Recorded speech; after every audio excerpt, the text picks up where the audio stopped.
Hello, good morning, students. I am Dr. Raman Gupta from Government College Bara, and today we'll study one of the important poets of Victorian age, and the name of the poet is Robert Browning. So let's start. Robert Browning was born on 7th May 1812 and was died on 12 December 1889. He was an English poet and playwright whose dramatic monologues put him high among the Victorian poets.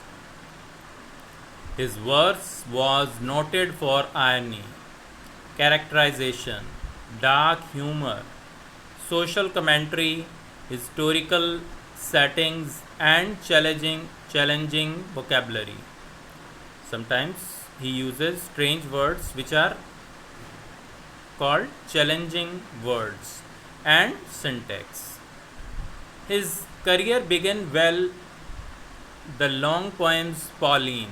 He started his career with the long poem Pauline and Paracelsus, and were acclaimed, but his reputation shrank for a time. In his 1840 poem Sordello was seen as willfully obscure. It was an obscure poem, not very much clear, and took over a decade to recover, by which time he had moved from Shelleyan forms to a more personal style. In 1846, Browning married the older poet Elizabeth Barrett and went to live in Italy. He moved to Italy to live. By her death in 1861, he had published the collection Men and Women, his dramatis personae, and book-length epic poem The Ring and the Book made him a leading British poet.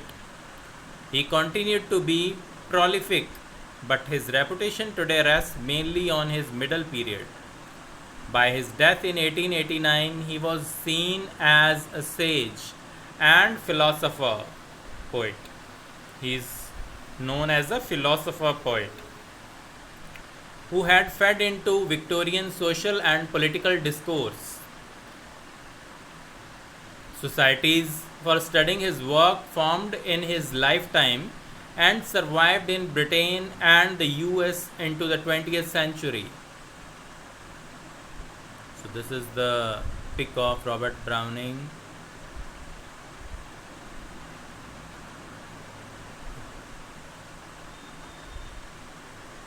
Early years are not very important about Robert Browning, so we'll study only those points which are very much important for us from the examination point of view and for your knowledge. So let's read about marriage. In 1845, Browning met the poet Elizabeth Barrett, 6 years his senior, who lived as a semi-invalid in her father's house in Wimpole Street, London. They began regularly corresponding and gradually a romance developed between them, leading to their marriage and journey to Italy. It led to their marriage and settling in Italy. For Elizabeth's health, on 12 September 1846, for the sake of Elizabeth's health, they moved to Italy. The marriage was initially secret because Elizabeth's domineering father disapproved of marriage for any of his children. Mr. Barrett disinherited Elizabeth as he did for each of his children who married. The Mrs. Browning of popular imagination was a sweet, innocent young woman who suffered endless cruelties at the hands of a tyrannical papa, but who nonetheless had the good fortune to fall in love with a dashing and handsome poet named Robert Browning. So these were the original words. At her husband's insistence, the second edition of Elizabeth's poems included her love sonnets. The book increased her popularity and high critical regard, cementing her position as an eminent Victorian poet.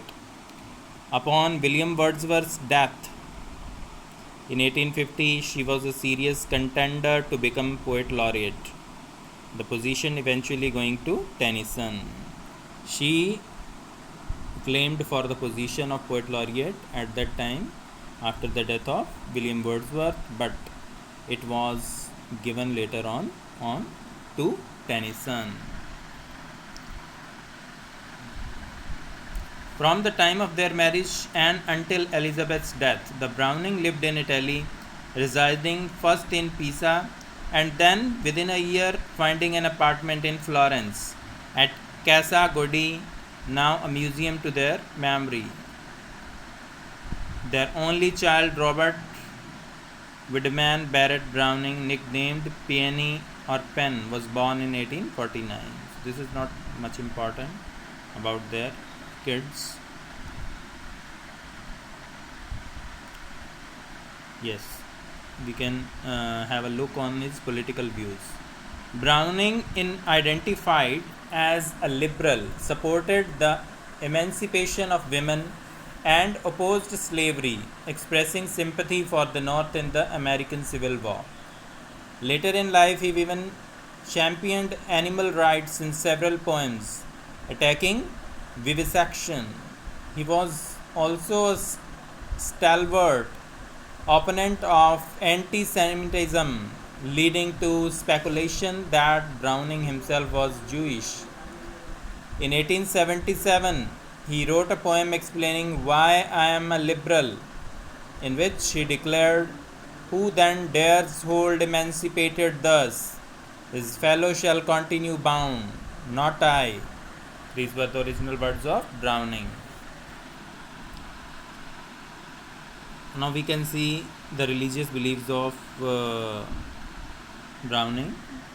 He was raised in an evangelical non-conformist household. However, after his reading of Shelley, he is said to have briefly become an atheist. He was an atheist. Browning is also said to have made an uncharacteristic admission of faith to Alfred Domett, when he is said to have admired Byron's poetry as a Christian. Poems such as Christmas Eve and Easter Day seem to confirm this Christian faith, strengthened by his wife. However, many have dismissed the usefulness of these works at discovering Browning's own religious views due to the consistent use of dramatic monologue, which regularly expresses hypothetical views which cannot be ascribed to the author himself.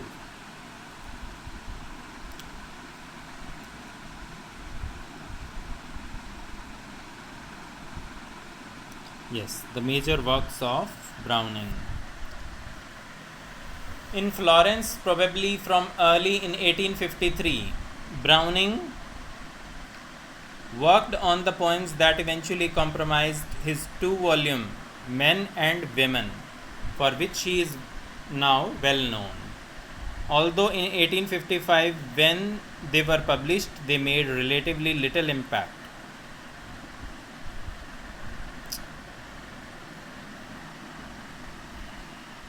In 1868, after 5 years' work, he completed and published the long blank verse poem The Ring and the Book, based on a convoluted murder case from 1690s Rome.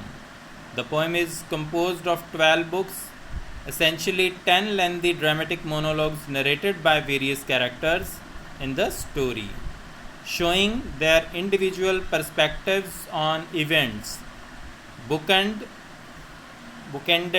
by an introduction and conclusion by Browning himself.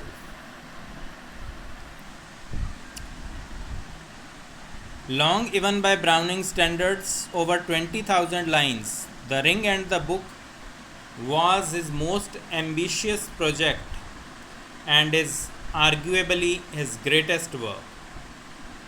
The greatest work is The Ring and the Book of Browning. It has been called a tour de force. It is a French term or Italian term, not English. Tour de forme of dramatic poetry, published in 4 parts from November 1868 to February 1869. The poem was a success both commercially and critically, and finally brought Browning the renown he had sought for nearly 40 years. The Robert Browning Society was formed in 1881. So there was a society named Robert Browning Society and was formed in 1881, and his work was recognized as belonging within the British literary canon. We have already discussed the date of his death,